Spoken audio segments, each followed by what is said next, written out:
Daily protein requirement को पूरा करने के लिए हम रोज नई नई प्रोटीन से भरपूर रेसिपीज को ढूंढते हैं। आज की मेरी ये चना दाल सोयाबीन करी हाई प्रोटीन रेसिपी है। ये डेली प्रोटीन रिक्वायरमेंट को पूरा करती है और टेस्टी होने के साथ साथ बहुत आसान है इसे बनाना। सिर्फ एक स्पाइसी मसाला बनाकर इसमें डालना है जिससे इसका स्वाद लाजवाब हो जाता है। आप इसे चपाती या फिर राइस के साथ एंजॉय कर सकते हैं। आपको ये रेसिपी बेहद पसंद आएगी। तो चलिए शुरू करते हैं इसे बनाना। इसे बनाने के लिए यहाँ पर मैंने चना दाल और सोयाबीन को ले लिया है। सोयाबीन की वड़ियाँ ली हैं, इन्हें मैंने भिगो दिया था 15 मिनट के लिए हल्के गुनगुने पानी में। और दाल को भी मैंने भिगोकर रख दिया था 2 से 3 घंटे के लिए। चना दाल है इसलिए 2-3 घंटे इसे भिगोना बहुत ज़रूरी है। और भिगोकर जब हम बनाते हैं तो ये बहुत अच्छी बनती है। अब चना दाल का सारा पानी यहाँ हम फेंक देंगे और सोयाबीन को भी अच्छे से निचोड़ लेंगे। अब कुकर ले लेंगे, दाल को सॉफ्ट करना है, हमें इसे पकाना है। तो चना दाल को हम इसमें डाल देंगे और साथ में ही जो सोयाबीन को हमने भिगो कर रखा था निचोड़ कर इसी में डाल देंगे। सोयाबीन को भी हम साथ में ही इसमें पकाएंगे। अब साथ में ही इसमें यहाँ चला जाएगा पानी, और पानी बहुत ज़्यादा नहीं डालना है, सिर्फ उतना डालना है जिसमें ये दाल और सोयाबीन डिप हो जाए। इसके साथ साथ यहाँ इसमें डाल देंगे एक तेज पत्ता, एक दालचीनी की स्टिक छोटी सी और एक मोटी इलायची। इसके मुंह को थोड़ा सा खोल दीजिए ताकि इसका फ्लेवर बहुत अच्छा निकल कर आए।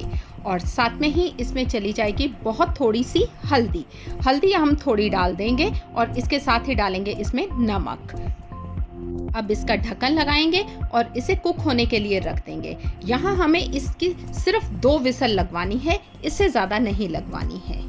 अब दाल को रख देने के बाद स्पेशल मसाला 1 छोटा चम्मच भरकर धनिया पाउडर इसमें डाल देंगे और वही स्पून से नापकर इसमें 1 छोटा चम्मच जीरा डाल देंगे। जीरा के साथ ही यहाँ पर 2 से 3 छोटी इलायची, हरी वाली इलायची वो चली जाएगी। और वही छोटा स्पून भरकर सौंफ इसमें जाएगी। 2 सूखी लाल मिर्ची साथ में हम डाल देंगे। इसके बीज मैंने निकाल दिए हैं क्योंकि मुझे बहुत ज़्यादा तीखापन इसमें नहीं चाहिए। अब सूखी लाल मिर्ची के साथ ही 1 छोटा चम्मच सरसों, काली सरसों और 5 से 6 दाने काली मिर्ची के, ये सब डालेंगे और इसे हम हल्का सा रोस्ट कर लेंगे। इन मसालों को थोड़ा भून लेंगे गैस पर और फिर हम इसे पीसेंगे। अब जब इनमें से हल्की सी खुशबू आनी शुरू हो जाए और इनका कलर चेंज हो जाए तो गैस की फ्लेम को बंद करेंगे। इसे हल्का ठंडा करके हम इसे पीस लेंगे। इन मसालों को मैंने पीस लिया है और हल्का दरदरा पीसा है, बहुत फाइन नहीं पीसा है। अब इस सब्जी को लगा लेते हैं तड़का, जिसके लिए कढ़ाई में मैंने ऑयल को गर्म किया है। इसमें डाल देंगे हम सबसे पहले हींग के साथ ही हम यहाँ डालेंगे जीरा। लेकिन ऑयल का टेम्परेचर बहुत ज़्यादा नहीं है, हल्के गर्म में मैंने इसे डाला है। जब यहाँ पर जीरे पे हल्का सा कलर आना स्टार्ट हो जाएगा तो 1 बड़ा प्याज जिसे मैंने बारीक काट लिया है वो इसमें डाल देंगे। अब प्याज डालकर हमें यहाँ पर इसे भून लेना है। प्याज जब यहाँ पर हल्का ट्रांसलूसेंट होना शुरू हो जाए तो इसमें हम लहसुन अदरक का पेस्ट डाल देंगे। इसकी जगह पर आप लहसुन अदरक को कूटकर भी डाल सकते हैं या बारीक काट के भी डाल सकते हैं। अब इसे भी यहाँ पर 1 मिनट के लिए हम इस मसाले में भून लेंगे। ज़्यादा नहीं भुनना है क्योंकि मैंने पेस्ट डाला है तो पेस्ट बहुत जल्दी भुना जाता है। प्याज पर जैसे ही कलर आ जाए, ये मसाला अच्छे से भुना जाए, तो यहाँ पर मैंने 2 टमाटर, बड़े टमाटरों की प्योरी कर रखी है, उसे पीस लिया था, वो इसमें डाल देंगे। टमाटर डालकर इस मसाले को हमें बहुत अच्छे से भूनना है। जितना अच्छे से हम इस मसाले को भूनेंगे उतना अच्छा सब्जी का फ्लेवर आएगा। और टमाटर डालने के साथ ही जो हमने मसाला भून कर रखा है वो हम इसमें डाल देंगे। और मैंने ये मसाला इसी सब्ज़ी के अकॉर्डिंग बनाया था, इसलिए मैंने ये सारा इसमें डाल दिया है। अब ये मसाला भी इस टमाटर के साथ अच्छे से भुना जाएगा और इस मसाले के साथ ही यहाँ थोड़ी सी हल्दी इसमें डाल दूंगी ताकि ये भी बहुत अच्छे से भुनी जाए और इस सब्ज़ी का जो कलर है वो बहुत अच्छे से आए। कलर अच्छे से लाने के लिए यहाँ पर थोड़ा नमक मैं इसमें डाल दूंगी, लेकिन ध्यान से, क्योंकि दाल को बॉईल करते टाइम भी हमने उसमें नमक डाला है, लेकिन उस टाइम भी मैंने थोड़ा डाला था और इस टाइम भी अब मैं थोड़ा नमक डाल रही हूँ। और इस मसाले को अब हमें बहुत अच्छे से भुनना है, हल्की आंच पर भुनिए, ढक्कन लगाकर बेशक इसे भुनिए। अगर ये मसाला सूख रहा है तो पानी का एक छींटा देकर इसे भून लीजिए और बीच बीच में खोलकर इस मसाले को चलाते रहिए। अगर ड्राई लग रहा है तो पानी का छींटा दे दीजिए। दाल में भी 2 सीटी आने के बाद देखिए ये तैयार है, मैंने इसे खोल लिया है और यहाँ अब आप देखिए कि दाल बहुत ज़्यादा मशी नहीं है, लेकिन ये सॉफ्ट हो चुकी है। देखिए बिल्कुल एकदम गली हुई नहीं है, एकदम से मैशी नहीं है। और यहाँ पर इसे सॉफ्ट अगर मैं देखूँ तो ये हो चुकी है। इसमें से यहाँ हम खड़े मसाले निकाल देंगे। मसाले को देख लेते हैं।